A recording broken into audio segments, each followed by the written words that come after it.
बंदी छोड़ सतगुरु रामपाल जी परमेश्वर जी की जय हो।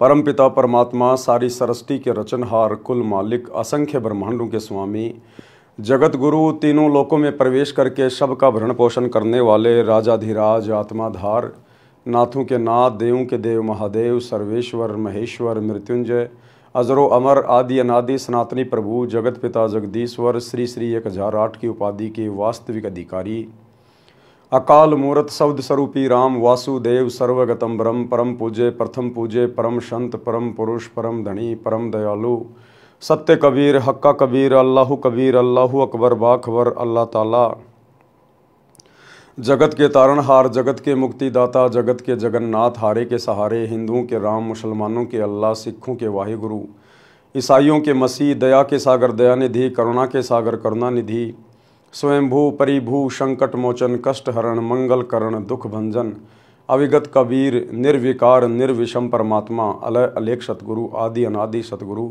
असली मर्यादा पुरुषोत्तम, असली राम, असली कृष्ण, असली घनश्याम, असली मुरारी, राजाओं के राजा, महाराजाओं के महाराजा, शहंशाहों के शहंशाह, सम्राटों के सम्राट, भगवानों के भगवान, अल्लाहों के अल्लाह, प्रभुओं के प्रभु, मसीहाओं के मसीह, सच्चे वाहिगुरु, बाबाओं के बाबा, पीरों के पीर, सेठों के सेठ, जगत सेठ, सावड़सा सेठ, सर्वगुण संपन्न, अनंत कोटि कलाओं के स्वामी, अनंत कोटि ब्रह्मांडों के नायक, योगियों में महायोगी, ध्यानियों में महाध्यानी, सिद्धों में परम सिद्ध, ज्ञानियों में तत्व ज्ञानी, ब्रह्म ज्ञानी, महाज्ञानी, परम ज्ञानी, सर्वश्रेष्ठ ज्ञानी, विज्ञानी, युवा कबीर, समर्थ कबीर, असमवात, अमित ओजा, सच्चे रहनुमा, करीम अल्लाह, सुभान अल्लाह, दुनिया के अंतिम पैगंबर, 8 सितंबर 1951 से गांव धनाना, जिला सोनीपत, हरियाणा, भारतवर्ष की पावन भूमि पे प्रकट रियल कल की भगवान श्री नारायण साकार हरि, श्री बाबा साहेब नूर अनंत परमात्मा, संत श्रोमणी सतगुरु रामपाल जी परमेश्वर जी के चरण कमल में साध संगति से जुड़े हुए देश विदेश से आप और हम सभी सत्सेवक भाई बहनों का अनंत कोटि दंडवत प्रणाम। सत्साई भाई और बहनों, दया परमपिता परमेश्वर जी की, सारी सृष्टि के मालिक सतगुरु रामपाल जी की, जिनके विशेष आशीर्वाद से, शुभ आशीर्वाद से, उन्हीं के कर कमल से लिखित पवित्र पुस्तक जीने की राह के ऊपर वीडियो बनाने की श्रृंखला जारी है। इसी श्रृंखला में आज हमारा 18वें नंबर का वीडियो है। भाई और बहनों, प्रत्येक वीडियो में गुरुदेव भगवान के आशीर्वाद से हमें अध्यात्म के विषय में बहुत ही गहरी गहरी बातें पता चल रही हैं, जो बातें हमारे विश्वास को दृढ़ करती हैं, और जो भाई बहन केवल सत्संग ही सुन रहे हैं उन्हें भी बहुत सारी बातों का पता चल रहा है। तो आज के वीडियो में हम आगे बढ़ते हैं। आज का 18वें नंबर का वीडियो, पवित्र पुस्तक जीने की राह, पेज नंबर 136। आज गुरुदेव भगवान हमें पंडित की परिभाषा से परिचित करवा रहे हैं। पंडित, यह शब्द सुनते ही आम आदमी को लगता है कि किसी ब्राह्मण जाति के व्यक्ति की ओर इशारा है, किसी ब्राह्मण जाति की ओर इशारा है, पंडित जाति की ओर इशारा है। लेकिन भाई और बहनों, अध्यात्म में पंडित उसे कहते हैं जो पिंड के विषय में जानता है। पंडित सोई जो पिंड की जाने। पिंड यानी ये शरीर, एक ब्रह्मांड का पूरा लघु चित्र हमारे इस शरीर के अंदर है। तो कहते हैं पंडित सोई जो पिंड की जाने, और ब्राह्मण सोई जो ब्रह्म पहचाने। ब्रह्म यानी भगवान, जो भगवान को पहचानता है, असल में वो ब्राह्मण है। आज इस पृथ्वी पर यदि वास्तव में कोई पंडित है, कोई ब्राह्मण कहलाने का अधिकारी है, तो केवल सतगुरु रामपाल जी के फॉलोवर हैं, जो उस ब्रह्म को पहचान गए, जो वास्तव में पंडित हैं, जिनको ज्ञान है, आत्म ज्ञान है, परमात्म ज्ञान है, जो पिंड के विषय में जानते हैं। तो असल में इस पृथ्वी पर सतगुरु रामपाल जी के भक्तों के अलावा ना तो कोई ब्राह्मण है, ना कोई पंडित है। बाकी झूठी फीत लगाकर चाहे दुनिया घूमती रहो, लेकिन उनको अध्यात्म के विषय में कै ख गय का भी ज्ञान नहीं है। पंडित की परिभाषा, पंडित कहते हैं विद्वान को। जैसे हम लोग सुनते हैं कि रावण को पंडित कहते हैं, पंडित, कि रावण पंडित था। भाई सतयुग में तो कोई जाति थी नहीं। अगर पंडित कोई जाति है तो रावण को फिर पंडित क्यों कहते हैं कि रावण पंडित था? सतयुग में तो पंडित नाम की कोई जाति थी ही नहीं, जाति धर्म उस समय थे ही नहीं। तो रावण को पंडित क्यों कहा जाता है? पंडित यानी विद्वान, जिसे शास्त्रों का ज्ञान हो, भक्ति का ज्ञान हो, उसको कहते हैं पंडित, विद्वान। पंडित कहते हैं विद्वान को। मेरे पूज्य गुरुजी ब्राह्मण जाति में गांव बड़ा पैतावास, तहसील चरखी दादरी, जिला भिवानी, हरियाणा में जन्मे थे। गुरुदेव भगवान कह रहे हैं कि मेरे मुंह बोले गुरुदेव, यानी गुरुदेव भगवान का कोई गुरुदेव नहीं है, ये जगत गुरु हैं। और जो जगत गुरु होता है वो स्वयं परमात्मा होता है, परमेश्वर होता है, जो पूरे जगत को ज्ञान देने के लिए आता है। तो जगत गुरु का कोई गुरु नहीं हो सकता धरती पे। जगत गुरु कबीर परमात्मा को कहते हैं। जाति हमारी जगत गुरु, परमेश्वर है पंथ, दास गरीब लिखित पढ़े, मेरा नाम निरंजन कंत। लेकिन गुरुदेव भगवान ने आप और हमारे तक अपना संदेशा पहुंचाने के लिए, आप और हमें अपनी शरण में लेने के लिए अपने आप को छुपाते हुए एक मुंह बोला गुरु बनाया, गुरु शिष्य परंपरा का निर्वाह किया। तो आदरणीय राम देवानंद जी को 17 फरवरी 1988 के दिन इस कबीर परमेश्वर सतगुरु रामपाल जी ने लोक दिखावे में अपना मुंह बोला गुरु धारण किया। इसलिए गुरुदेव कह रहे हैं कि मेरे जो गुरुदेव थे वो ब्राह्मण जाति में थे, आपको कभी पंडित नहीं कहते थे। यानी आदरणीय राम देवानंद जी परंपरागत पंडित जाति में जन्मे थे, लेकिन उसके बावजूद भी वो कभी अपने आप को ब्राह्मण नहीं कहते थे। मेरे दादा गुरुजी, मेरे गुरुजी के गुरुजी गांव छावड़ा दिल्ली में नजफगढ़ के पास के जाट थे। वे छोटी आयु में ही संत गंगेश्वरानंद जी के सत्संग से प्रभावित होकर उनके साथ हरिद्वार चले गए थे। संत गंगेश्वरानंद जी ने उनको काशी विद्यापीठ में पढ़ने के लिए छोड़ा। वे तीक्ष्ण बुद्धि के धनी थे। 4 विषयों में आचार्य की डिग्री प्राप्त की, जिस कारण से जाट होते हुए भी पंडित चिदानंद जी के नाम से पुकारे जाते थे। गांव गोपालपुर, तहसील खरखोदा, जिला सोनीपत प्रांत, हरियाणा में उनका आश्रम है। उस पर बोर्ड लगा है, पंडित चिदानंद जी गरीबदासी आश्रम गोपालपुर। उनका नाम चिदानंद जी था। कोई ब्राह्मण भाई दुख ना माने, इसलिए पंडित की परिभाषा बताना अनिवार्य था, सो बताई है। क्योंकि आगे का सत्संग पंडित पे चलेगा, विद्वान पे चलेगा। तो कोई परंपरागत पंडित या ब्राह्मण जाति वाला दुख ना मानने बातें सुन के कि भाई सतगुरु रामपाल जी तो हम पंडितों को क्रिटिसाइज कर रहे हैं। नहीं, पंडित का मतलब होता है विद्वान, जो गुरु पद पे है, जो लोगों का मार्गदर्शन करता है, उसको कहते हैं ब्राह्मण, पंडित। सुदामा जी पंडित थे। सुदामा जी ब्राह्मण कुल में जन्मे थे। निर्धनता चरम पर थी। कई बार बच्चे भी भूखे सो जाते थे। सुदामा जी की धर्मपत्नी को पता था कि द्वारिका के राजा श्री कृष्ण जी के साथ सुदामा जी की अच्छी मित्रता रही है। पत्नी ने बहुत बार कहा कि आप अपने राजा मित्र कृष्ण से कुछ धन मांग लाओ। सुदामा जी कहते थे कि पंडित का काम मांगना नहीं होता, परमात्मा के विधान को समझकर उसके अनुकूल जीवन यापन करना होता है। गरीबदास जी ने भी कहा है। क्या कहा सुदामा जी ने? हम भक्तों को शिक्षा लेने की आवश्यकता है। आज हमारे गुरु भाई बहन जो साध संगति से नहीं जुड़े हुए हैं, जो ज्ञान को आधार बना के भक्ति नहीं कर रहे, आज वे आश्रमों में फोन पे फोन करते हैं, गुरु जी के पास जेल में मेरी प्रार्थना भेज दो, गुरु जी के पास मेरी अरदास लगा दो, मेरी प्रार्थना लगा दो। कोई क्या मांग रहा है, कोई क्या मांग रहा है। सुदामा जी कह रहे हैं कि ब्राह्मण का काम, पंडित का काम, भगत का काम मांगना नहीं होता। जैसी भक्ति गुरु ने बताई है, हमने उस भक्ति को मर्यादा में रह के, गुरु की आज्ञा में रह के करने की आवश्यकता है। क्या गुरु को पता नहीं कि मेरे भगत को क्या चाहिए, कब चाहिए, किस चीज की आवश्यकता है? सतगुरु अंतर्यामी होते हैं। सतगुरु को बताने की जरूरत नहीं है, सतगुरु से अरदास करने की जरूरत नहीं है। चीटी पायल बाजे पैर, साहिब सुनता है सब लहर। वे अंतर्यामी होते हैं। महाभारत के युद्ध के समय टटीरी पक्षी ने अपने अंडों की रक्षार्थ अपनी आत्मा से परमात्मा से पुकार की थी। सतगुरु ने उस पक्षी की आत्मा की पुकार सुन ली। क्या हमने आज गुरुदेव को फोन करके बताने की जरूरत है? प्रार्थना लगाने की जरूरत है? बीच में कोई एजेंट तैयार करने की जरूरत है क्या? आत्मा और परमात्मा के बीच में कोई दलाल नहीं है, कोई एजेंट नहीं है। तो सुदामा जी शिक्षा दे रहे हैं। क्या कहा सुदामा जी ने जब उनकी पत्नी ने कहा कि श्री कृष्ण जी तो राजा भी हैं और आपके मित्र भी हैं, कुछ धन मांग लाओ। सुदामा जी कहते थे कि पंडित यानी भगत, ब्राह्मण, भगत का काम मांगना नहीं होता, परमात्मा के विधान को समझकर उसके अनुकूल जीवन यापन करना होता है। गरीबदास जी ने भी कहा है कि गरीब नट प्रेरणा कांजर सासी मांगत हैं भटियारे, जिनकी भक्ति में लो लागी वो मोती देत उधारे। गरीब जो मांगे सो बढ़वा कहिए, दर दर फिरे अज्ञानी, और जोगी जोग संपूर्ण जाका मांग न पीवे पानी। ये विशेष तौर पर उन लोगों के लिए कहा है जिनको सत भक्ति प्राप्त नहीं है, जिनको सच्चा गुरु प्राप्त नहीं है, और जो भगवा वाणा पहन के अपने आप को ब्राह्मण पंडित या गुरु दर्शाकर और गांव गांव में जाकर अलख जगाते हैं, रोटियां मांगते हैं, आटा मांगते हैं। ये उन लोगों के लिए कहा है कि तुम सत भक्ति करो, फिर तुमने मांगने की जरूरत नहीं है, घर घर जाकर किसी के आगे हाथ फैलाने की जरूरत नहीं है। कहते हैं तो नट कांजर और सासी ये लोग मांगा करते हैं, और जो भगत होते हैं वो तो दूसरों को दिया करते हैं, मांगा नहीं करते।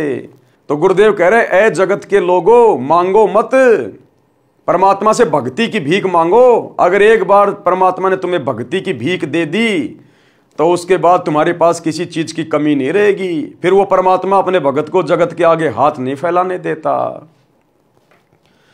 शब्दार्थ, नट ये लोग जनता में कुछ खेल दिखाते थे, जैसे लंबे बांस को बिना पृथ्वी में गाड़े उसके ऊपर चढ़ना, जो अनोखा व कठिन कार्य होता था। उस खेल के समापन पर कटोरा लेकर तमाशा यानी खेल देखने के लिए उपस्थित भीड़ से रुपए पैसे मांगते थे। इसी प्रकार अन्य जाति के व्यक्ति कंजर, सांसी, बटियारे अपनी कला दिखाकर रुपए या कणक, गेहूं, बाजरा, चना मांगते थे। यदि योगी यानी साधक भी ऐसी सिद्धियों का प्रदर्शन करके रुपए व कणक इकट्ठे करता है तो उसकी सत्य साधना नहीं है। यदि सत्य साधक होता, शिष्यों को आशीर्वाद रूपी मोती देकर धनी बनाता, जो साधक के भाग्य से अलग अपनी ओर से उधार रूप में होता। यदि संत दर दर पर जाकर मांगता फिरता है तो वह अज्ञानी है, उसके पास शास्त्र अनुकूल साधना नहीं, वह संत नहीं, भड़वा है, भड़वा। मांगे सो ही भड़वा कहिए, दर दर फिरे अज्ञानी, और जोगी जोग संपूर्ण जिसका मांग ना पीवे पानी। भड़वा का अर्थ यहां पर बेशरम है। जोगी यानी साधक की भक्ति संपूर्ण उसकी मानी जाती है जो किसी से कुछ नहीं मांगे। उसके उदाहरण में कहा है कि वह साधक और वस्तु तो छोड़ो, पानी भी मांगकर नहीं पीता। जो असली साधक होता है वो पानी भी मांगकर नहीं पीता, वो भी परमात्मा व्यवस्था कर देगा किसी और में प्रेरणा करके। भाई और बहनों, जब ये दास हिसार जेल में गया और जब मुझे जेल के अंदर छोड़ा गया तो जैसे ही मैं जेल में गया मुझे प्यास बहुत भयंकर लग रही थी। अब मैंने सोचा यहां पानी मैं पीऊं किसका, सब लोग ऐसे गंदे संदे दिखाई दे रहे हैं यहां तो मुझे एक कमरे में छोड़ दिया गया और भी वहां पर बहुत सारे लोग थे। तो मुझे बहुत जोर की प्यास लग रही थी। तो जैसे मैं उस ब्लॉक के अंदर गया और जाते ही उन कैदियों का जो सरदार होता है, 10, 15, 20, 50 कैदी जिस ब्लॉक में होते हैं, उनका एक ठेकेदार होता है, उसको कहते हैं लम्बड़दार। तो लम्बड़दार ने मुझे देखकर कहा कि आ जाओ आ जाओ आ जाओ, बैठो बैठो बैठो बैठो। मैं बैठ गया वहां पर। कहां से आए हो, क्या नाम है, क्यों आए हो, मैंने 2-4 बातें उसको बता दी। अब उसने तुरंत कहा कि मुझे पता है आपको प्यास लग रही है। वो लम्बड़दार बोला मुझे पता है आपको प्यास लग रही है। मैंने कहा प्यास तो लग रही लेकिन पीऊं कहां। बोले मेरे पास में साफ बोतल है, बिल्कुल मैंने सुबह भरी है, मैं मेरी अलग से बोतल रखता हूं, किसी को नहीं पिलाता, मेरी साफ बोतल है। तो उसमें से उसने मुझे पानी दिया, मैंने परमात्मा की अंदेव की आरती की और फिर मैंने पानी पिया। तो परमात्मा इस प्रकार से भी अपने भगत के साथ में रहता है। तो कहते मांगे सो ही बढ़वा कहिए, दर दर फिरे अज्ञानी, और जोगी जोग संपूर्ण जिसका मांग ना पीवे पानी।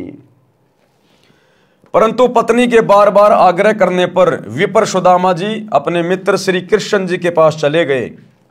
श्री कृष्ण जी ने उनका विशेष सत्कार किया। मुट्ठी भर चावल साथ लेकर गए थे जो श्री कृष्ण जी ने चाव के साथ खाए। चरण तक धोए और कुशल मंगल पूछा तो पंडित सुदामा जी ने कहा कि हे भगवान, मुझे किसी वस्तु की आवश्यकता नहीं है। खुद श्री कृष्ण रूप में कबीर परमात्मा ही सारी लीला कर रहे थे, सारा खेल खेल रहे थे। ये बातें हमने कबीर सागर में और मुक्ति बोध में अच्छे से पढ़ ली है, कृष्ण सुदामा की कथा में। तो देखो श्री कृष्ण जी के रूप में स्वयं कबीर भगवान ने, सावल साथ सेठ ने पंडित सुदामा जी से पूछा कि कहो क्या हाल चाल है, किसी चीज की कमी तो नहीं है। अब सुदामा जी कह रहे कि भगवान आपके दया से मौज है, आपके दास को कोई कमी नहीं है, बिल्कुल ठाट बाट है। भाई और बहनों, ये होते हैं भगत के लक्षण। सुदामा जी मांग भी नहीं रहे थे, सामने से श्री कृष्ण रूप में परमात्मा ने कहा, उसके बावजूद भी सुदामा ने हाथ नहीं फैलाए। ये नहीं कहा कि मुझे दिक्कत है, प्रॉब्लम है, मेरे बच्चे भूखे रहते हैं, हाल बेहाल हो रहा है। बोला नहीं नहीं भगवान, आपके रहते सहते बोले आपके दास को क्या चिंता। उधर शेख फरीद की हमने कथा पढ़ी, उसने अपनी आंख निकाल के दे दी उस बुढ़िया को कि जल्दी से मुझे आग दे दे, नहीं तो मेरे गुरुजी नाराज हो जाएंगे। आंख निकाल दी, आंख पे कपड़ा बांध के गुरुजी के पास आया और गुरुजी ने कहा, रे शेख फरीद क्या हो गया। बोला गुरुजी क्या हो सकता है आपके दास को, आपके रहते सहते गुरुदेव आपके दास को क्या हो सकता है, मौज है मौज है। और आज हम कलयुग की बिचली पीढ़ी के भगत, सच्चा सतगुरु प्राप्त करके, सच्ची भक्ति प्राप्त करके, तत्व ज्ञान लेकर और आश्रम के नंबरों पर लाइन लगा रखी है भीख मांगने के लिए, लाइन। अरे भक्ति से कौन से दिन प्राप्त करोगे? अरे गुरु के विधान अनुसार भक्ति करके कौन से दिन प्राप्त करोगे? कब प्रसन्न करोगे गुरुदेव को? या खाली मांगते रहोगे? ये आदत छोड़ोगे नहीं। असंख्य जन्म नट प्रेरणा कांजर सासी बन के मांगे, आज तुम भगत बन के भी मांग रहे हो। अरे ये वो सतगुरु है जिससे मांगने की जरूरत नहीं है, इसने तो सब कुछ दे दिया। गुरु समान दाता नहीं, याचक शिष्य समान है, 3 लोक की संपदा सो गुरु दीनी दान। अरे 21 ब्रह्मांड का सबसे उत्तम नाम दे दिया तुम्हें, सबसे बड़ी संपत्ति, और फिर भी तुम मांगे जा रहे हो, मांगे जा रहे हो, भिखारी बन रहे हो। जो भक्ति गुरुदेव ने दे दी उसको मर्यादा में रह के करो, अपने गुरु को परमात्मा मान के विश्वास करके भक्ति करो, तुम्हें मांगने की जरूरत नहीं पड़ेगी, कांजर सासी भटियारा बनने की जरूरत नहीं पड़ेगी तुम्हें। अपने गुरु से केवल भक्ति मांगी जाती है। लेकिन तुमने तो लाइन लगा दी, गुरुजी से मेरी प्रार्थना कर दो, मेरा पोता हो जाए, मेरा बेटा नौकरी लग जाए, मेरा मकान बन जाए। गुरुदेव कहते हैं तुम्हें मांगना भी नहीं आता, चौथा युग आ गया।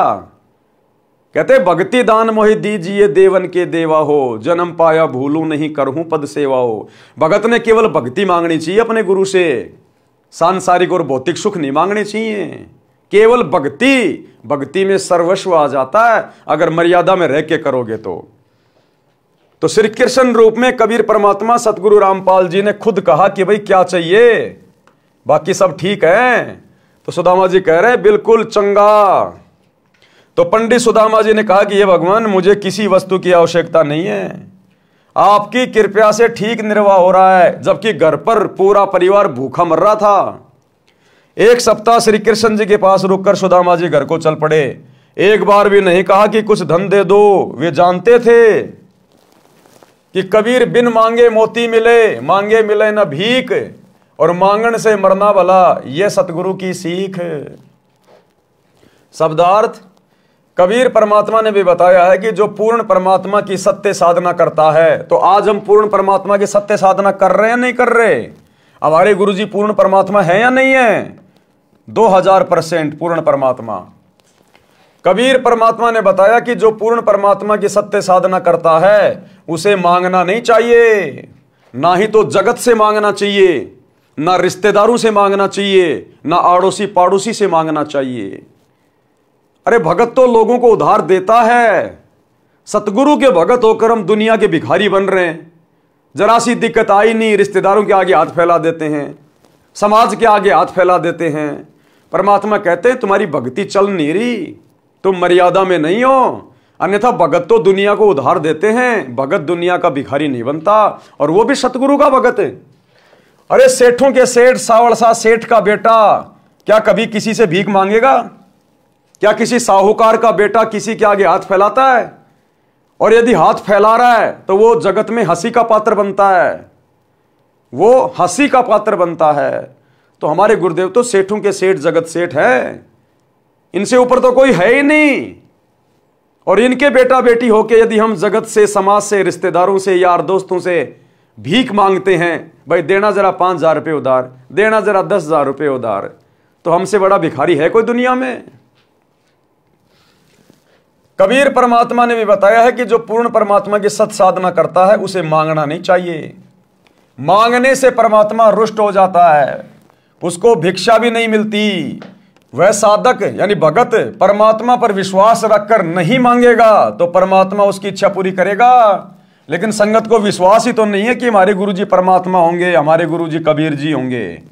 इन्होंने तो कागज के टुकड़े को, दाढ़ी मूछ वाली कबीर की नकली फोटो को भगवान मान रखा, उसको परमात्मा मान रखा है। यानी मोती जैसी बहुमूल्य वस्तु भी दे देगा। पूर्ण सतगुरु यही शिक्षा देता है कि मांगने से तो व्यक्ति जीवित ही मर जाता है, मांगने से तो मरना भला है।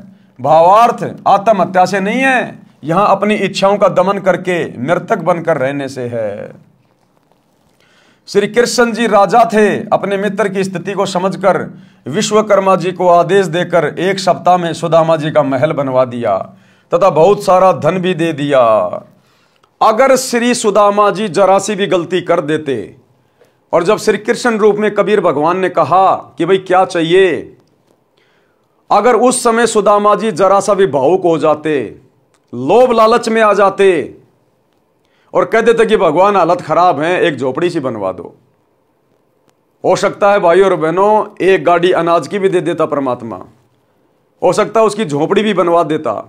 लेकिन आज सुदामा का नाम श्री कृष्ण जी के साथ में नहीं जुड़ता, आज ये कथा पूरे समाज में नहीं फैलती। लेकिन सुदामा ने उदाहरण पेश कर दिया कि मांगन से मरना भला, यह सतगुरु की सीख है। उसने मांगा नहीं, क्योंकि भगत का काम मांगना नहीं होता। जो साधना गुरु ने बताई है उस साधना को सफल करो, मर्यादा में रह के भक्ति करो, गुरु को प्रसन्न करो, भक्ति भाव में चल के, जगत भाव में चल के, नाराज मत करो। अगर उस समय सुदामा मांग लेता, गलती कर देता, तो आज सुदामा का भक्ति इतिहास में नाम नहीं होता। और नहीं मांगा तो परमात्मा ने बिना मांगे दे दिया, उसका महल बनवा दिया जो सुदामा कभी सौपन में भी नहीं सोच सकता था, और धन धान्य से पूरा घर भर दिया, पूरी जिंदगी का समाधान कर दिया उसका। अपने मित्र की स्थिति को समझकर विश्वकर्मा जी को आदेश देकर 1 सप्ताह में सुदामा जी का महल बनवा दिया तथा बहुत सारा धन भी दे दिया। पंडित सुदामा जी अपने धर्म कर्म पर डटे रहे, जिस कारण से उनको लाभ हुआ। इसे पंडित कहते हैं, जो मांगे सो बढ़ुआ कहलाता है। पंडित की यही परिभाषा है। प्रसंग चल रहा है दीक्षा यानी नाम लेने के पश्चात भगत की आस्था संसार तथा परमात्मा में कैसी होनी चाहिए। नाम दीक्षा लेने के बाद भगत ने किस प्रकार से भक्ति मार्ग पर संभल के चलना चाहिए, संसार के प्रति भगत की सोच कैसी होनी चाहिए, और परमात्मा यानी अपने गुरु के प्रति कैसी सोच होनी चाहिए। उस प्रसंग में पवित्र कबीर सागर ग्रंथ के अध्याय अनुराग सागर में परमेश्वर कबीर जी ने अपनी प्रिय आत्मा धर्मदास जी को इस प्रकार बताया है। अध्याय अनुराग सागर का सारांश, अनुराग सागर पेज नंबर 3 से 5 तक का सारांश। प्रश्न नंबर 3 से, धर्मदास जी ने परमेश्वर कबीर जी से प्रसन्न किया। प्रश्न, प्रभु दीक्षा प्राप्ति के पश्चात परमेश्वर में कैसी आस्था होनी चाहिए। उत्तर दिया, परमेश्वर कबीर जी ने बताया है कि जैसे मृग यानी हिरण शब्द पर आसक्त होता है, वैसे साधक परमात्मा के प्रति लगन लगावे। गुरु से लगन कठिन है भाई, सत भक्ति में सतगुरु स्वयं परमात्मा होता है।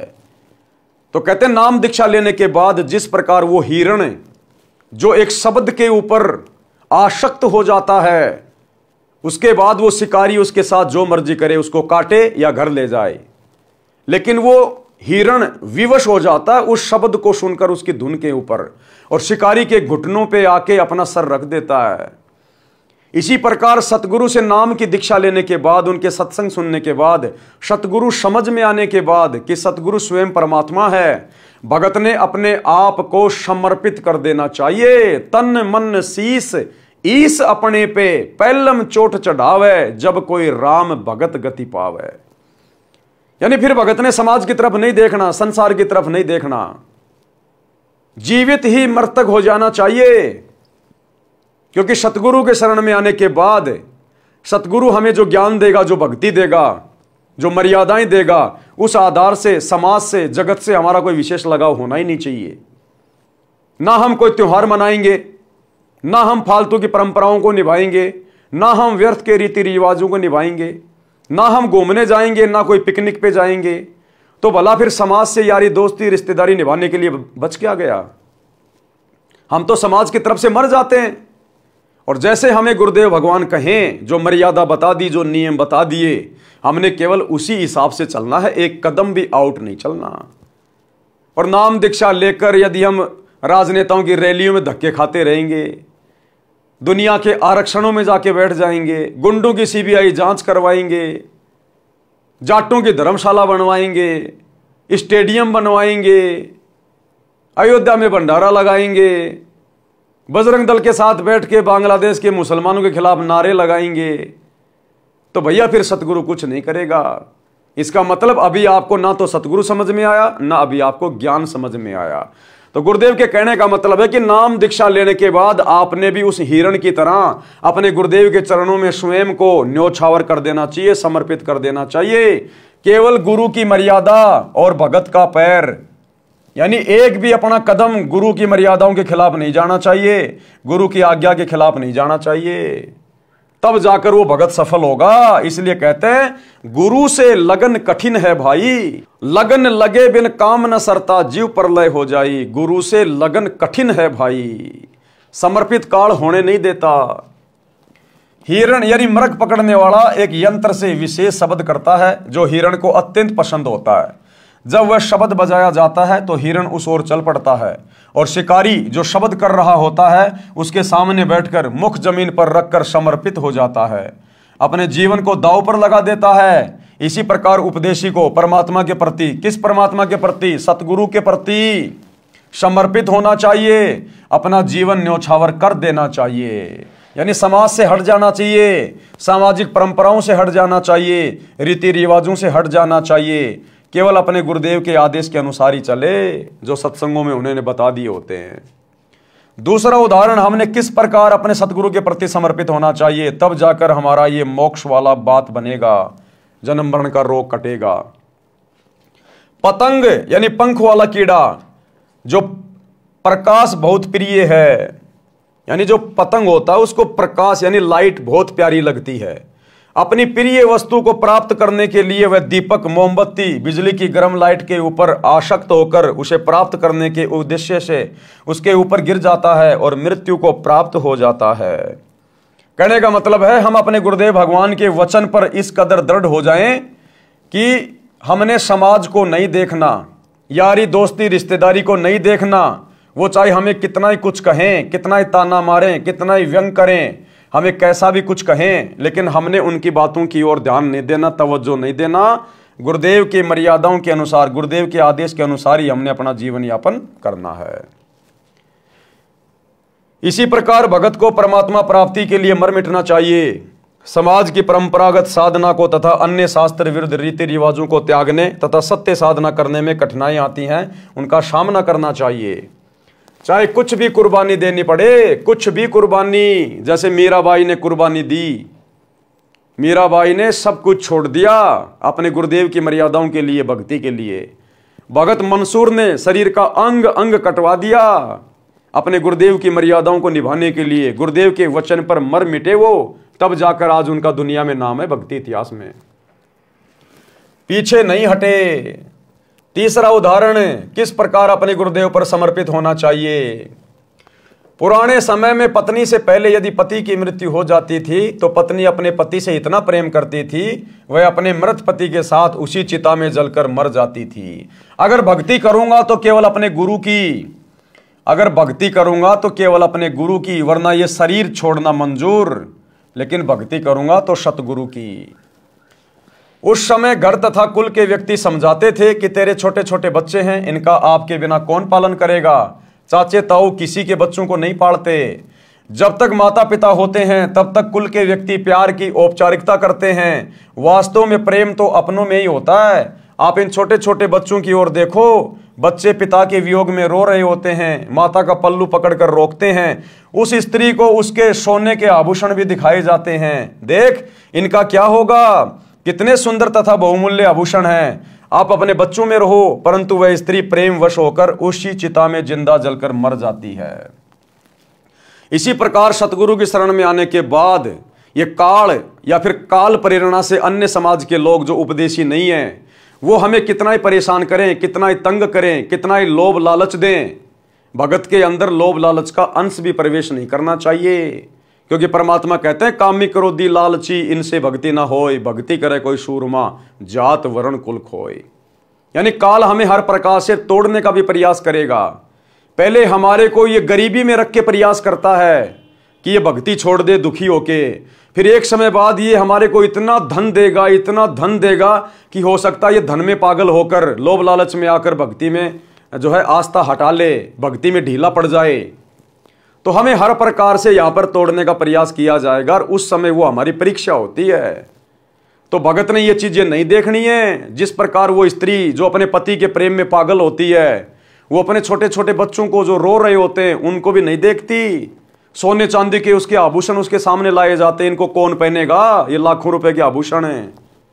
वो कुछ नहीं देखती, उसका प्रेम केवल अपने पति में, उसके ऊपर धुन सवार होती है। इसी प्रकार हमारा प्रेम अपने सतगुरुदेव भगवान में, हमारी आसक्ता अपने गुरुदेव भगवान में, हमारा समर्पण हमारे गुरुदेव भगवान में।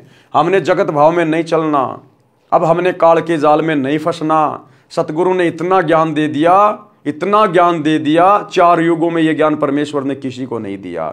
साहिब ने भेद दिया सब खोला अपनी सतलोक राजधानी का। आप अपने बच्चों में रहो, परंतु वह स्त्री प्रेमवश होकर उसी चिता में जिंदा जलकर मर जाती थी, पीछे कदम नहीं हटाती थी। पहले तो इस प्रकार सती होती थी, कोई 1-2 ही होती थी, बाद में ये रीति रिवाज कुल की मर्यादा का रूप ले गई थी। पति की मृत्यु के पश्चात स्त्री को जबरन उसी चिता में जलाया जाने लगा था, जिससे सती प्रथा का जन्म हुआ। बाद में यह संघर्ष के पश्चात समाप्त हो गई। इस कथा का सारांश है कि जैसे एक पत्नी अपने पति के वैराग्य में जिंदा जलकर मर जाती है, मुख से राम राम कहकर चिता में जल जाती है। जगत में जीवन दिन 4 का कोई सदा ना रहे, ये विचार पति संग चाली कोई कुछ कहे। इसी प्रकार जगत में जीवन दिन 4 का कोई कुछ भी कहे, समाज की परंपराओं को छोड़कर, रीति रिवाजों को छोड़कर हम तो अपने गुरुदेव भगवान के साथ चलेंगे।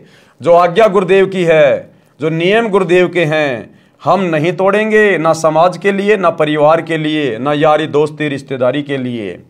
हम प्रत्येक वचन निभाएंगे अपने आत्मा के कल्याण के लिए। शब्दार्थ, बहुत पुराने समय में स्त्री अपने मृत पति के साथ जलकर मर जाती थी।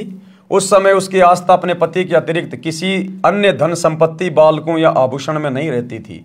वह विचार करती थी कि संसार में आज नहीं तो कुछ दिन बाद मृत्यु होगी। संसार के व्यक्ति कुछ भी कहें, वह किसी की परवाह नहीं करती थी। इस तरह का विचार करके वह स्त्री अपने पति के साथ जलकर मरती थी।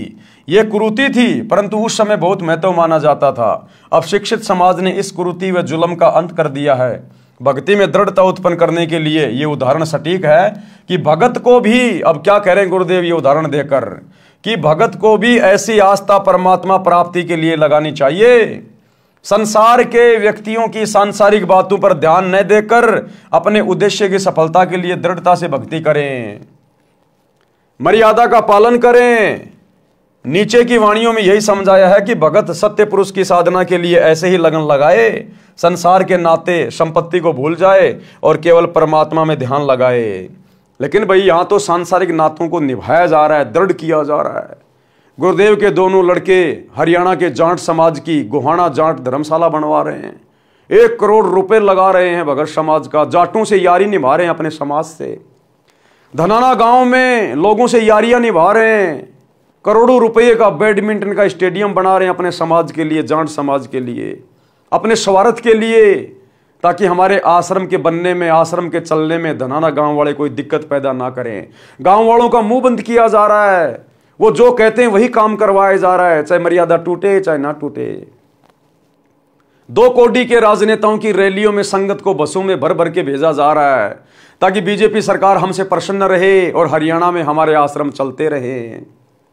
तो यहां तो बिल्कुल उल्टा काम हो रहा है भाई और बहनों, बिल्कुल उल्टा। हम कौन से दिन समझेंगे फिर, कब समझेंगे? अब इस सतगुरु के अलावा कोई दूसरा सतगुरु धरती पे नहीं आने वाला। इस ज्ञान के अलावा अब कोई और ज्ञान कोई नहीं देने वाला। और अब भी यदि हमारी बुद्धि सेंटर में नहीं है तो हम फिर सतलोक जाने के योग्य नहीं हैं। हे धर्मदास, इसी प्रकार भगत का विचार होना चाहिए। ऐसे ही जो सत्य पुरुष लोलावे, कुल परिवार सब विसरावे। इसी प्रकार जिसकी लगन अपने गुरुजी में लग गई, सत्य पुरुष में लग गई, जिसको अपना गुरु समझ में आ गया, ये भक्ति समझ में आ गई, जिसको आत्म कल्याण की चिंता सताने लग गई, क्या कहते हैं, कुल परिवार सब बिसरावे। बिसराने का मतलब ये नहीं कि छोड़ छाड़ के चला जाए परिवार को, नहीं, अपनी भक्ति करे, परिवार में रहे, लेकिन अपनी भक्ति और मर्यादाओं को प्रथम रख के चले। अगर परिवार की कोई मर्यादा, कोई परंपरा, कोई रीति रिवाज अगर भक्ति में बाधक है तो वो हम स्वीकार नहीं करेंगे, वो हम बिल्कुल भी नहीं मानेंगे। बाकी जो परमात्मा ने रोल दे दिया, एक बेटे का, एक बाप का, एक बहन का, एक पति का, वो हम सारे निभाएंगे, प्यार प्रेम से रहेंगे, कमाएंगे, दमाएंगे। लेकिन जहां बात आएगी हमारी मर्यादाओं में, समाज की कोई परंपरा, कोई रीति रिवाज अगर अड़चन पैदा करेगी तो उस समय हम समाज की बात नहीं मानेंगे, हम परिवार को देख के नहीं चलेंगे, लोक लाज में नहीं आएंगे। प्रथम गुरु की भक्ति और मर्यादा, बाकी फिर अन्य काम। तो कहते हैं ऐसे ही जो सतगुरु लोलावे, कुल परिवार सब बिसरावे। नारी सुत का मोह न आने, जगत और जीवन शोपन कर जाने। नारी यानी स्त्री, पत्नी, सुत यानी बेटा, बेटी, इनका कोई मोह नहीं होना चाहिए। जगत और जीवन शोपन कर जाने कि भैया 4 दिन की जिंदगी है, अगर बेटा बेटी की मोह ममता में पड़ा रहूंगा तो मेरा तो जीवन नरक बन जाएगा, अगले जन्म में गधा बन के घूमूंगा। बेटा बेटी को पढ़ाओ लिखाओ, बढ़िया खिलाओ, कपड़े लाके दो, इससे ज्यादा नहीं, इससे ज्यादा मोह ममता में नहीं पड़ना। मेरे बेटे को मैं बैरिस्टर बना दूं, इंजीनियर बना दूं, डॉक्टर बना दूं, मैं इसका जीवन सफल कर लूंगा। पहले अपना तो जीवन सफल कर ले, बेटा बेटी के तो बाद में देखना, पहले अपना तो कर ले। तो परमात्मा कहते हैं फालतू के चक्कर में मत पड़ना, और बेटा बेटी को भी समय पे भक्ति में लगा दे। एक बार जब वो डॉक्टर बन गया फिर वो तेरी नहीं मानने वाला, तो अपने बच्चों को भी बचपन से भक्ति लाइन पे लगाओ। जग में जीवन थोड़ा भाई, अंत समय कोई नहीं सहाई। बहुत प्यारी नारी जगमाही, मात पिता जाके समनाही। स्त्री, कहते हैं स्त्री अपने माता पिता से भी प्यारी लगने लगती है, लेकिन अंत समय में जब तेरा समय आएगा वो स्त्री भी तेरे साथ नहीं जाएगी जो तुझे बहुत प्यारी लगती है। तेहि कारण नरसीस जो देही, अंत समय सो नहीं संग देही। जिस औरत के कारण इंसान लड़ाई झगड़ा करके अपना सिर तक दे देता है, कोई उसकी औरत को टेढ़ी आंख से देख ले, कुछ कह दे, उसके लिए लड़ने मरने को तैयार हो जाएगा, तूने मेरी औरत को यह कैसे कह दिया।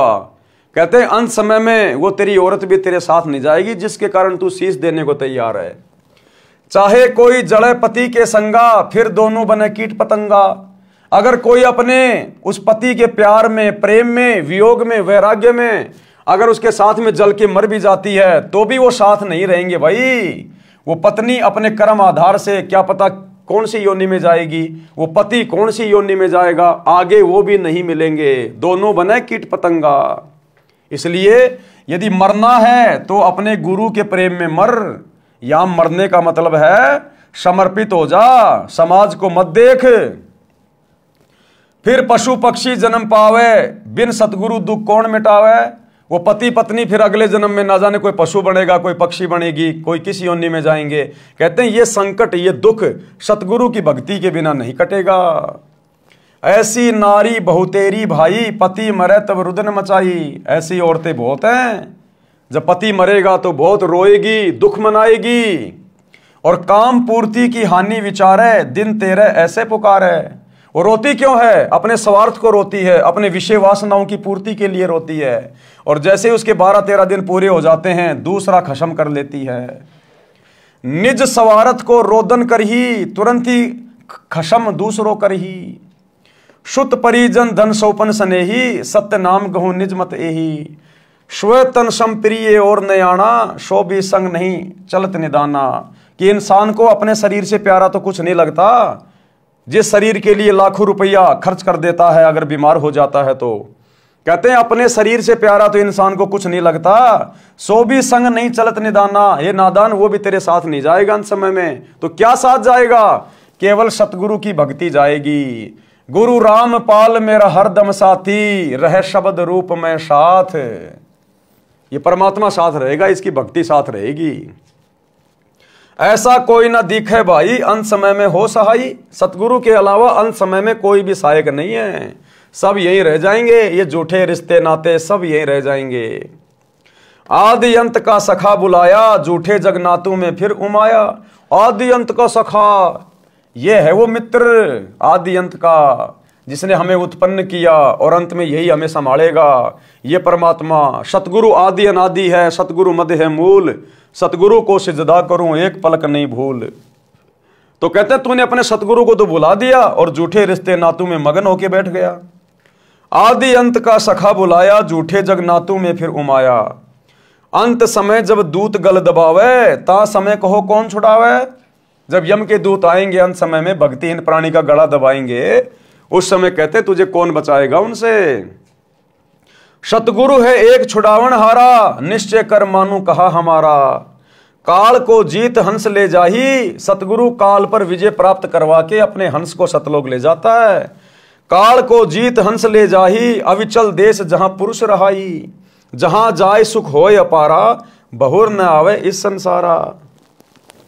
ऐसा दृढ़ मता कराही, जैसे सूरा लेत लड़ाई। यानी भगत ने भक्ति मार्ग पर इतना दृढ़ होना पड़ेगा, भक्ति करे कोई सूरमा, जात वर्ण कुल खोए। ऐसा दृढ़ मता कराही, जैसे सूरा लेत लड़ाई। जैसे सूरवीर योद्धा लड़ाई के मैदान में जिस प्रकार से टक्कर लेता है, पीठ नहीं दिखाता, चाहे शरीर का अंग अंग कट जाए, तो भक्ति मार्ग पर आने के बाद भगत को भी सूरवीर बनना पड़ेगा। किसी के साथ लड़ना नहीं, झगड़ना नहीं, लेकिन अपनी मर्यादाओं के लिए, अपनी भक्ति के लिए उसने इस प्रकार सूरवीर की तरह संघर्ष करना पड़ेगा। समाज की लोकलाज में नहीं आना, लड़ना नहीं, झगड़ना नहीं, लेकिन अपनी मर्यादाओं के लिए फिर किसी के आगे झुकना नहीं। टूक टूक हो मरे रण के माही, पूठा कदम कबू हटावे नहीं। वो योद्धा टूक टूक होकर अंग अंग उसका कट जाएगा युद्ध के मैदान में, लेकिन वापस कदम नहीं हटाता। तो जो सच्चा भगत होता है वो इसी प्रकार पीछे कदम नहीं हटाएगा। मंसूर की तरह, मंसूर को बांध दिया गया रस्सियों से, तलवार लेके सामने खड़े हैं कि बंद कर दे अनल हक बोलना, अनल हक अनल हक। एक हाथ काट दिया, बंद कर दे नहीं दूसरा काटेंगे, अनल हक दूसरा काट दिया। एक पैर काट दिया, बंद कर दे अनल हक दूसरा पैर काट दिया, गर्दन काट दी। कहते हैं इस प्रकार अपने गुरु जी के प्रति लो लगानी है, इतना समर्पित होना है सतगुरु की भक्ति के प्रति। और यहां छोटी छोटी बातों पे छोटा छोटा पीला पर्चा निकाल दिया जाता है। गुरु जी का आदेश है, नरेंद्र मोदी की रैली है गोहाना के सोनीपत में, बसों में भर के जाना है। 4 बजे तो भगत नहा धो के तैयार हो जाते हैं कि कब आएंगे, कब आएगा मेरा पति, मैं अपने ससुराल जाऊंगा नरेंद्र मोदी की रैली में। जाटों के आरक्षण में चलना है भगत जी। अरे भगत जी चलेंगे, कोई काम ही नहीं है, फ्री हूं मैं, चलो चलो चलो टाइम पास कर लेंगे। क्या खाक सूरवीर की भूमिका निभाओगे? आम जगत वालों से भी गए गुजरे हो गए, आम जगत वालों से भी गए गुजरे। ये सतगुरु सहन कैसे कर रहा, हमें तो ये नहीं पता।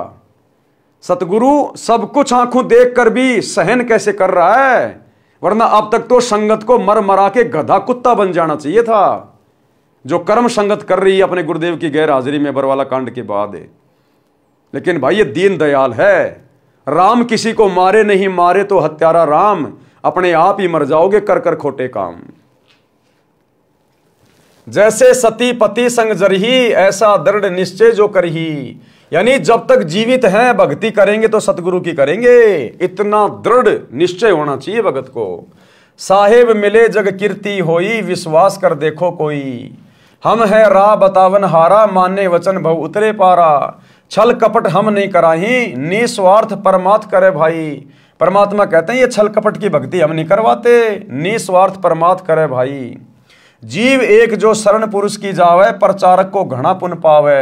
यानी परमेश्वर का ज्ञान प्रचार करने वाला भी बहुत सारे पुण्य का भागी बनता है।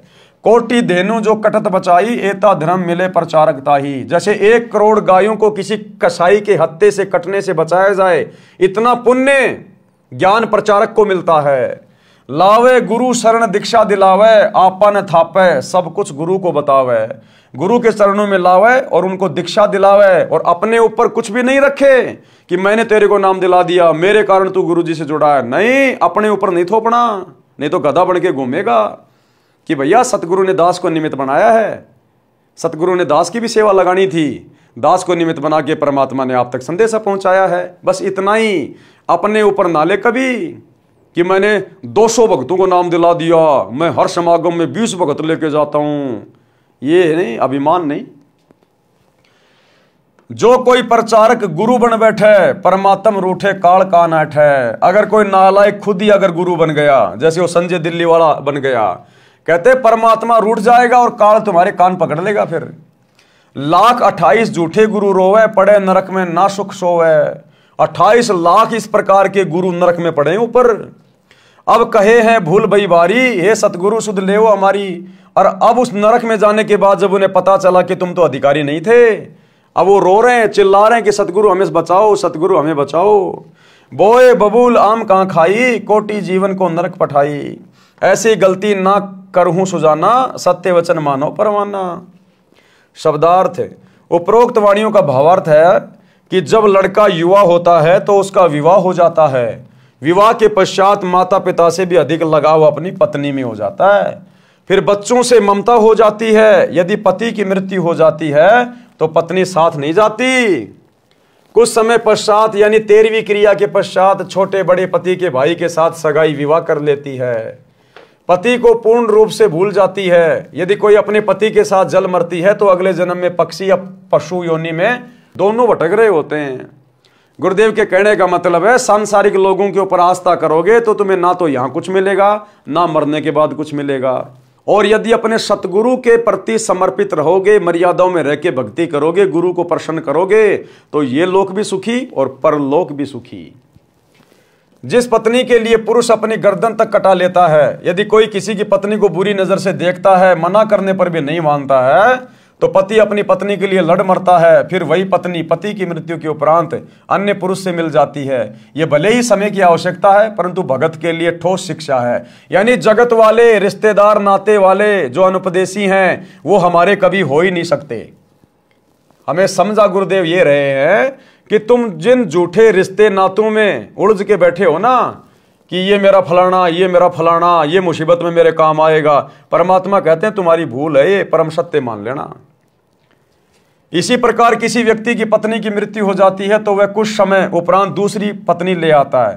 पति अपने पति के लिए अपना घर, भाई बहन, माता पिता त्याग कर चली जाती है, परंतु पत्नी की मृत्यु के उपरांत स्वार्थ के कारण रोता है। परंतु जब अन्य व्यक्ति विवाह के लिए कहते हैं तो सब भूलकर तैयार हो जाता है। भावार्थ है कि सब स्वार्थ का नाता है, इसलिए सत्य भक्ति करके उस सतलोक में चलो जहां जरा यानी वृद्धावस्था तथा मरण यानी मृत्यु नहीं है। आगे चेतावनी दी है कि हे भगत, अपने शरीर के समान इंसान को कुछ भी प्रिय नहीं होता। अपने शरीर की रक्षार्थ लाखों रुपए इलाज यानी ट्रीटमेंट में खर्च कर देता है, ये विचार करके कि यदि जीवन बचा तो मेहनत मजदूरी करके रुपए तो फिर बना लूंगा। यदि रुपए नहीं होते हैं तो संपत्ति को भी यही विचार करके बेच देता है और अपना शरीर बचाता है। परमेश्वर कबीर जी ने समझाया है कि हे धर्मदास, स्व तन सम प्रिय और नयाना, जो भी संग न चलत निदाना। शब्दार्थ, अपने शरीर के समान अन्य कुछ प्रिय नहीं है, वह शरीर भी आपके साथ नहीं जाएगा। फिर अन्य कौन सी वस्तु को तू अपना मानकर फूले और भगवान भूले फिर रहे हो। फिर नादान, जब तेरा शरीर ही तेरे साथ नहीं जाएगा तो तेरे रिश्तेदार, बेटा बेटी, भाई बंधु कहां जाएंगे, ये संपत्ति कहां जाएगी। फिर तू और किस चीज के ऊपर फूला फूला बैठा है यहां पर। इसलिए कहते हैं सतगुरु पे समर्पित हो, गुरु से लगन लगा। गुरु तुझे यहां भी हर प्रकार से सुरक्षित रखेगा और शरीर छोड़ने के बाद तुझे विमान में बैठा के अपने सतलोक लेकर जाएगा। सर्व संपत्ति तथा परिजन एक सौपन जैसा साथ है। कबीर परमेश्वर जी ने कहा है कि मेरी अपनी राय ये है कि पूर्ण संत से सत्य नाम यानी सत्य साधना का मंत्र लेकर अपने जीवन का कल्याण कराओ। और जब तक आप सौपन संसार में हैं तब तक सौपन देखते हुए पूर्ण संत की शरण में जाकर सच्चा नाम प्राप्त करके अपना मोक्ष कराओ। सभी प्राणी जीवन रूपी रेलगाड़ी में सफर कर रहे हैं। जिस डिब्बे में बैठे हो वह आपका नगर है, जिस सीट पर बैठे हो वह आपका परिवार है। जिस जिसकी यात्रा पूरी हो जाएगी वे अपने अपने स्टेशन पर उतरते जाएंगे। यही दशा इस संसार की है। जैसे यात्रियों को मालूम होता है कि हम कुछ देर के साथी हैं, सभ्य व्यक्ति उस सफर में प्यार प्रेम से रहते हैं, एक दूसरे का सहयोग करते हैं। इसी प्रकार हमने अपने सौपन वाले मानव जीवन के समय को व्यतीत करना है। सौपन टूटेगा यानी शरीर छूटेगा तो पता चलेगा ये क्या था। वह परिवार तथा संपत्ति कहाँ है जिसको संग्रह करने में अनमोल जीवन नष्ट कर दिया। गुरुदेव के कहने का मतलब है इस परिवार में, रिश्तेदारियों में, समाज में, इन रिश्ते नातों में ज्यादा मत उलझो। केवल अपनी जिम्मेदारियों तक सीमित रहो। हद से ज्यादा मोह ममता में पड़ोगे, परमात्मा की भक्ति से छूट जाओगे। अंत में काल यही तुम्हारा पैर खींच लेगा वापस। जहां आशा तां बाशा होई, मन कर्म वचन सुमरियो सोई। और ये अपना है भी नहीं, ये तो एक सौपन में जी रहे हैं अपन। जैसे रात्रि में सौपन आता है, कहां कहां पहुंच जाते हैं, किस किस नगर में पहुंच जाते हैं, राजा महाराजा बन जाते हैं। सौपन में न्यारा ही हमारा एक परिवार बन जाता है, माता पिता होते हैं, पत्नी होती है, बच्चे होते हैं। और जब सौपन सुबह टूटता है तो कुछ भी नहीं था। इसी प्रकार ये जीवन हमारा एक लंबा सपना है, किसी का 30 साल का, किसी का 40 का, किसी का 50 का, किसी का 100 का।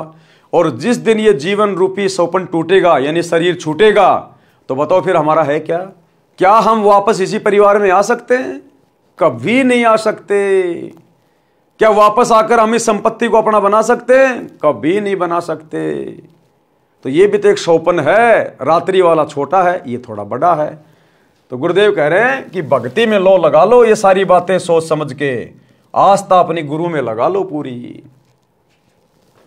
संसार के अंदर परमात्मा के अतिरिक्त ऐसा कोई नहीं है जो मृत्यु के समय में यम के दूत कंठ को बंद करेंगे, उस समय आपकी सहायता करेंगे। परमेश्वर उसी की मदद करता है जिसने पूर्ण संत से दीक्षा ले रखी हो। परमेश्वर उस सतगुरु के रूप में उपदेशी की सहायता करता है। इसलिए सतगुरु जी की शरण में आने के पश्चात ज्ञानवान साधक परमेश्वर में ऐसी लगन लगाए जैसी हिरण, पतंग, सती और सूरवीर लगाते हैं, जो उदाहरण पहले दे दिए गए हैं। अपने उद्देश्य से पीछे नहीं हटते। सूरवीर टुकड़े टुकड़े होकर पृथ्वी पर गिर जाना बेहतर मानते हैं, पीछे कदम नहीं हटाते। इसी प्रकार दृढ़ भगत अपनी बेइज्जती सहन कर लेगा, मार पिटाई सहन कर लेगा, लेकिन कभी भी लोकलाज में आकर, दबाव में आकर अपने सतगुरु के चरणों से दूर नहीं हटेगा। पुराणों में तथा श्रीमद् भगवद गीता अध्याय 2 श्लोक 38 में कहा है कि अर्जुन, यदि सैनिक युद्ध में मारा जाता है तो स्वर्ग में सुख प्राप्त करता है। भगत भक्ति मार्ग में संघर्ष करते हुए भक्ति करके शरीर त्याग जाता है तो सतलोक सुख सागर में सदा के लिए सुखी हो जाता है। जन्म मरण का संकट सदा के लिए समाप्त हो जाता है। जैसे हमारा जन्म पृथ्वी पर हुआ, हमारे को ज्ञान नहीं था कि हम किसके घर पुत्र या पुत्री के रूप में जन्म लेंगे। फिर हमारे को नहीं पता था कि हमारा विवाह संयोग किसके साथ होगा। ये भी ज्ञान नहीं था कि हमारे घर बेटा जन्म लेगा या बेटी। ये सब पूर्व जन्म के संस्कारवश होता चला गया। आपस में कितना प्यार तथा अपनापन बन गया। सदा साथ रहने की इच्छा रहती है, कोई ना मरे ये कामना करते हुए रहते हैं। इस काल ब्रह्म के लोक में कोई सदा नहीं रहेगा, एक एक करके पहले पीछे सब मरते जाएंगे। सारे जीवन में जो संपत्ति इकट्ठी की थी वह यहीं रहेगी। जीव खाली हाथ जाएगा, परंतु जो पूर्ण संत से सच्चे नाम की दीक्षा लेकर साधना करेगा वह सतलोक जाएगा।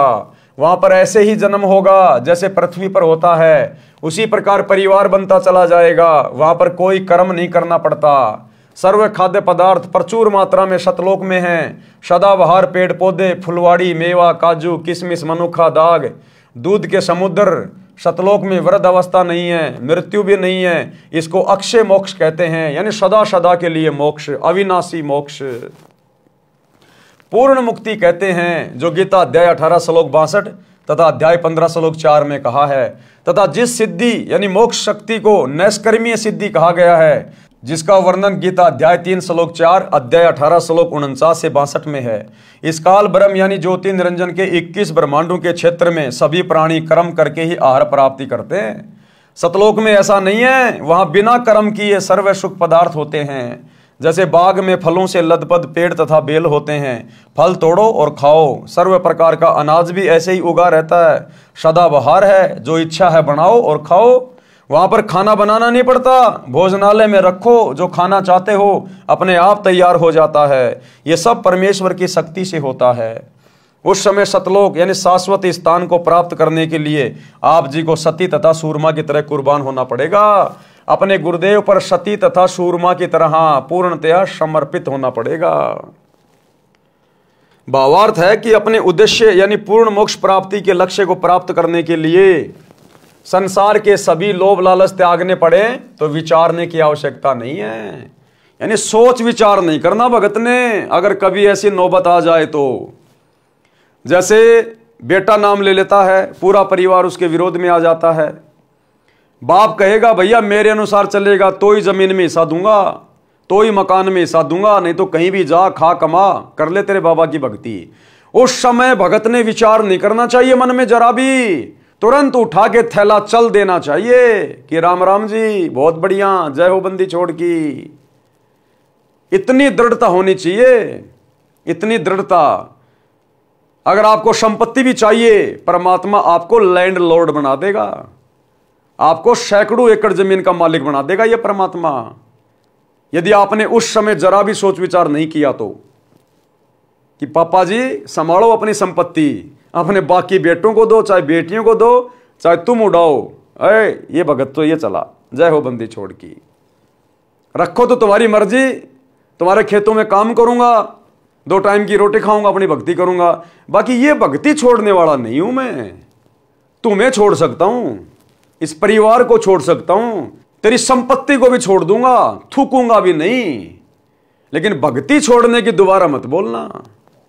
शरीर छूट सकता है लेकिन ये भक्ति नहीं छूटेगी। अब इतना दृढ़ जब भगत हो जाता है, अंतर्यामी देख लेता है, तो कहते हैं नुक्ते ऊपर रीजेगा रे कोटि कर्म जल जा तुम्हारे। ये नुक्ते होते हैं, परमात्मा जानबूझ के ऐसी परिस्थितियां पैदा करता है भगत को देखने के लिए। संसार के सभी लोभ लालच त्यागने पड़े तो विचार करने की आवश्यकता नहीं है, तुरंत छोड़ो और अपने सुमरण ध्यान में मगन रहो। यदि सतगुरु की शरण ग्रहण नहीं की तो जिस समय अंत समय आएगा तब भक्तिहीन प्राणी के कंठ को यमदूत बंद करते हैं। उन यमदूतों से परिवार का कोई व्यक्ति नहीं छुड़वा सकता, केवल सतगुरु जी उस आपत्ति के समय सहायता करते हैं। इसलिए परमेश्वर कबीर जी ने कहा है कि अंत समय यमदूत गला दबावे, उस समय को हो कौन छुड़ावे। सतगुरु एक छुड़ावन हारा, निश्चय कर मानू कहा हमारा। शब्दार्थ ऊपर कर दिया गया है। यदि कोई भगत ज्ञान समझकर दीक्षित होकर अन्य भोले भूले जीवों को ज्ञान चर्चा करके सत्य ज्ञान प्रचार द्वारा सतगुरु शरण में लाकर दीक्षा दिलाता है तो उसको एक जीव को सत्य भक्ति मार्ग बताकर गुरु से दीक्षा दिलाने का इतना पुण्य होता है जितना 1 करोड़ गायों को काटने से, कसाई से बचाने का मिलता है। एक मानव का जीवन इतना बहुमूल्य तथा इतने पुण्यों से प्राप्त होता है। यदि कोई मूर्ख प्रचारक मान बढ़ाई के वश होकर स्वयं दीक्षा देता है, स्वयं गुरु बन बैठता है, तो वह महापराधी होता है। उससे परमेश्वर रुष्ट हो जाता है तथा काल उसको कान पकड़कर घसीट कर ले जाता है, जैसे खटीक यानी कसाई बकरे बकरी को ले जाता है। कबीर सागर के अध्याय अंबु सागर पृष्ठ 48 पर प्रमाण है कि तब देखा दूतन कह जाई, 84 तहां कुंड बनाई।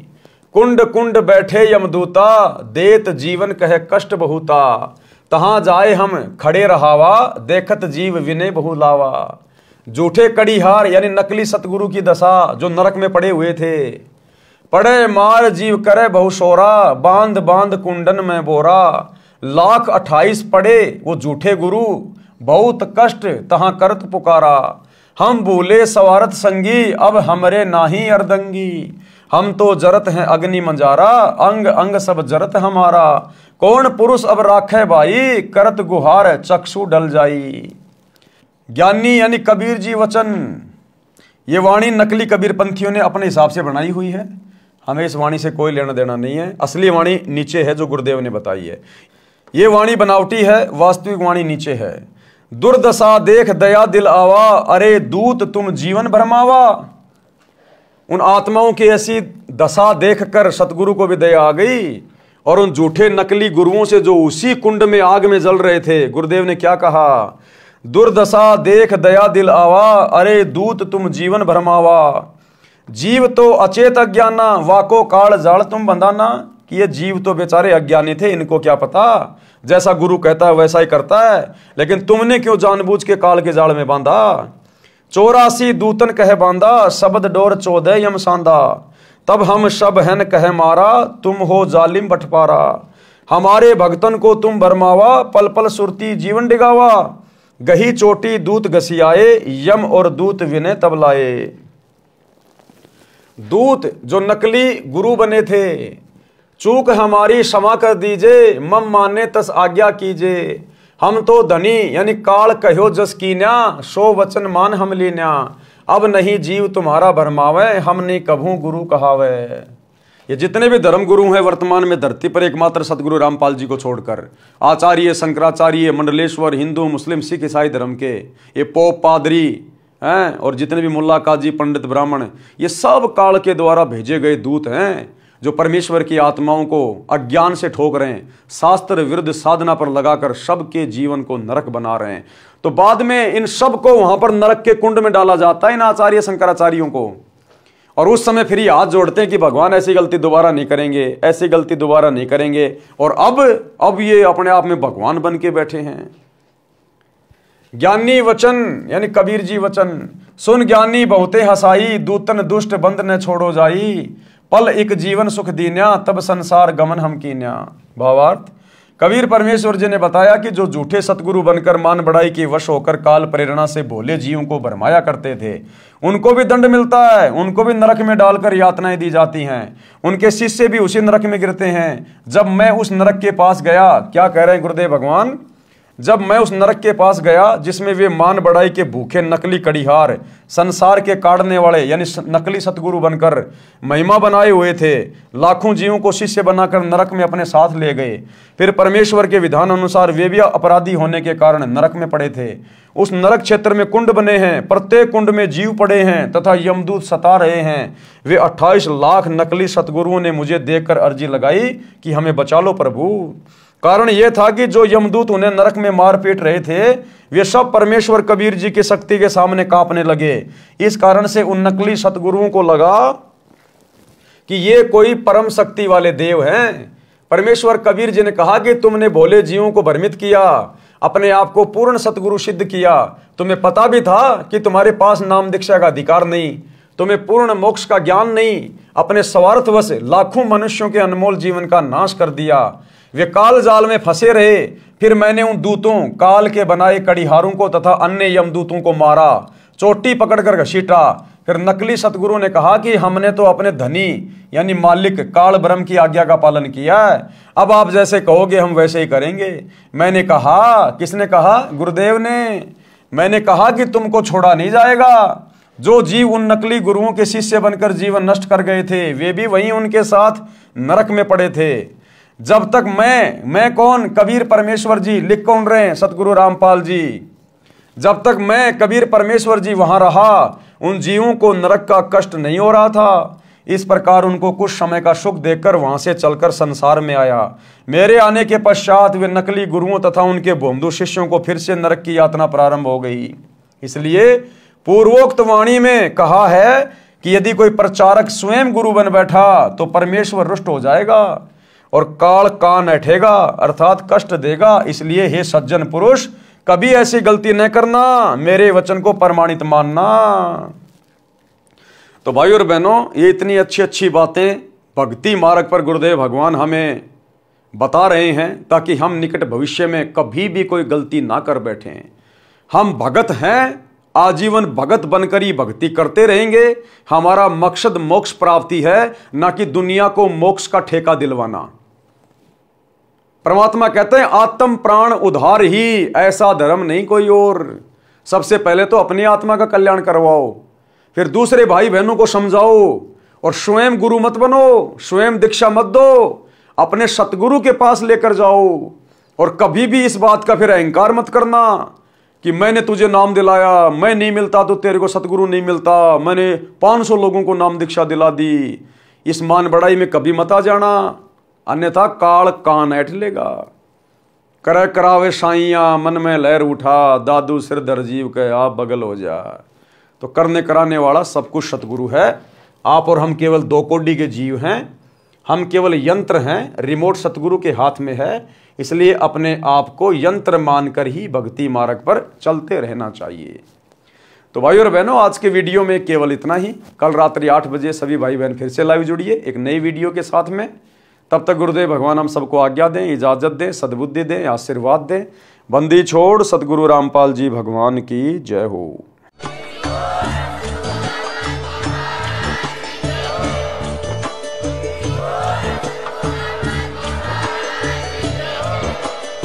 भाई जो गुरु बचन पे डट गे,